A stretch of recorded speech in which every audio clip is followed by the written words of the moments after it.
As you describe this, I have this image of, you mentioned animals that presumably don't have a lot of flexibility in terms of the niches they can exist in. But the way I imagine this process is that as a human, we're plopped into a environment, and here I'm using analogy, where we don't really know if we are an aquatic animal, a terrestrial animal, or an avian, right? Or an amphibian. Or an amphibian, for that matter. And to make the wrong choice, right? To be an amphibian who's trying to fly, although I'm sure they're out there in the animal kingdom, it's not just a waste of time, it's probably deadly. Yeah. And not to over dramatize the failure of finding one's purpose, but I see it that way. Whereas perhaps we could just say that the process of finding one's purpose is to realize like, I'm an amphibian. I can go in and out of water, whereas a bunch of other creatures around me stop at the water's edge. Right. And this is really cool. And a bunch of these other things, like these flying things, that they can't actually even go in the water. Right. Some of them might, be on the surface or dive into it, but they can't do what I can do. So the process of self-discovery, it sounds like, is about restricting one's choices to a sort of wedge within the full landscape of options. And for me, I can certainly recall, after reading Mastery, it helped me recall some early seed emotions that I experienced as a very distinct sensation in my body. Can you describe that?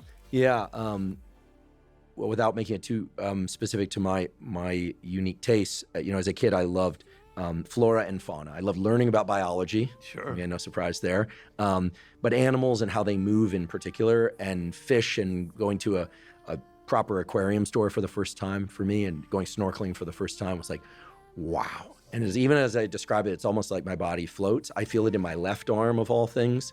And it feels like there's something to do about it. It's not just that I'm in observation of things that delight me. Right. It's like there's an activation state created within me. Like, I got to do something with this. And typically it's tell everybody about it until they won't listen anymore. But oftentimes it's to also draw those things, to think about them, and I just delight in them. It's a constant source of delight. And so seeds such as those, and there are a few other things in that landscape of flora and fauna, and learning about animals and biology, including the human animal, and then organizing information feels so satisfying to me. It's like a drug that, and so it just feels like this, eternal spring of life, right? And so for me, that's what it was. And in 2015, when I was teaching that course, the course I loved, but I was feeling a little bit astray in my scientific career.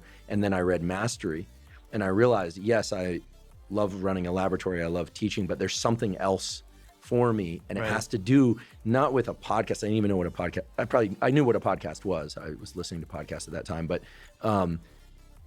I wasn't on social media. I had no thoughts of having a podcast. But what I wanted was that feeling in its total number of forms. Right. That's the goal. Get that feeling in as many forms as possible. Right. Is that about? That's absolutely perfect, because the connection to what I'm talking about, it's not an intellectual thing. It's visceral. It's emotional. It's physical, right? And you feel it in your body. And when you're doing it, it's like it's at your level. It's like you're swimming with the current.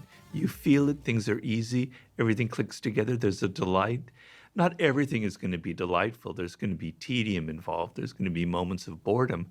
But you're able to withstand the moments of boredom because you feel that deep overall connection. So yes, that's precisely what I'm talking about. I mean, for me, it's a little bit a similar thing is, I said about words, but the other thing that I was obsessed with when I was a kid was early human ancestors. Don't ask me why. I just was so obsessed with our ancestors millions of years ago, and how it's possible to be living here in the 60s or 70s with cars and everything, but to come to where we are now. And I wrote a short story when I was 8 years old about a vulture. It was written from the point of view of a vulture watching the first humans kind of emerge on the planet. I'm sure it was absolutely awful, dreadful. But the weird thing is, I'm writing a new book, and all I'm doing in that book is going into early humans. And I feel like a kid again. I'm so excited. I'm so happy. So I can very much relate to your story.